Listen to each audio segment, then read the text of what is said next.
आज का जो टॉपिक है वो टॉपिक है फंक्शन का। और ये बहुत इम्पोर्टेंट टॉपिक है। कैसे हम लोग आइडेंटिफाई करेंगे कि कोई भी रिलेशन जो है वो फंक्शन है या नहीं।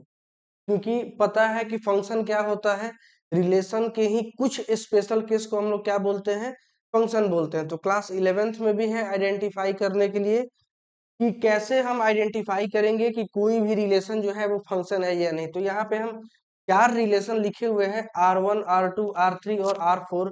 इसमें से समझेंगे कि जो ये रिलेशन दिया हुआ है इसमें कौन सा रिलेशन फंक्शन है, कौन सा नहीं है तो क्यों है, नहीं है तो क्यों नहीं है। तो पहला हम लोग रिलेशन देखेंगे। और रिलेशन में जो देख रहे हैं रोस्टर फॉर्म में लिखा हुआ है, पहला जो डोमेन है और दूसरा क्या है, रेंज है। जैसे R1 में इसको देखेंगे तो 1 जो है हमारा डोमेन है और 2 जो है वो रेंज है। तो ये बोलता है कि जब भी रोस्टर फॉर्म में रिलेशन लिखा हुआ है तो डोमेन रिपीट नहीं होना चाहिए। डोमेन मतलब फर्स्ट एलिमेंट रिपीट नहीं होना चाहिए। यहाँ पे हम ये देखते हैं कि यहाँ भी 1 है और यहाँ भी 1 है, मतलब ये डोमेन रिपीट कर गया, ये फंक्शन नहीं होगा। यहाँ पे नहीं रिपीट किया लेकिन एक जगह भी कहीं पे डोमेन रिपीट कर गया, मतलब वो फंक्शन नहीं होगा। सेकंड में देखते हैं, यहाँ पे 1, यहाँ 3, यहाँ 4, यहाँ 5।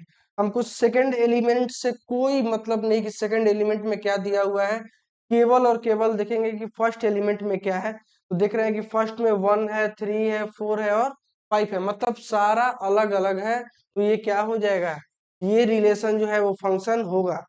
तीसरे रिलेशन वाले केस को देखते हैं, 1 3 5 7। ये भी सारा केस क्या है, अलग अलग डोमेन दिया हुआ है।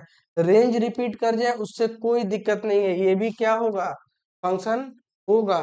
और चौथा केस देखते हैं रिलेशन का, 1 2 1 3 1 4 1 5 1 6। मतलब इसका थ्रू आउट पूरा डोमेन क्या है, रिपीट कर जा रहा है, मतलब ये भी फंक्शन नहीं होगा। फर्स्ट केस में भी डोमेन रिपीट कर गया, फंक्शन नहीं होगा। सेकंड में डोमेन रिपीट नहीं किया, फंक्शन होगा। थर्ड वाले केस में भी मेरा डोमेन कहीं रिपीट नहीं किया, फंक्शन होगा। और फोर्थ वाले केस में तो थ्रू आउट पूरा का पूरा डोमेन ही क्या हो गया, रिपीट कर गया, तो ये भी हमारा फंक्शन नहीं होगा।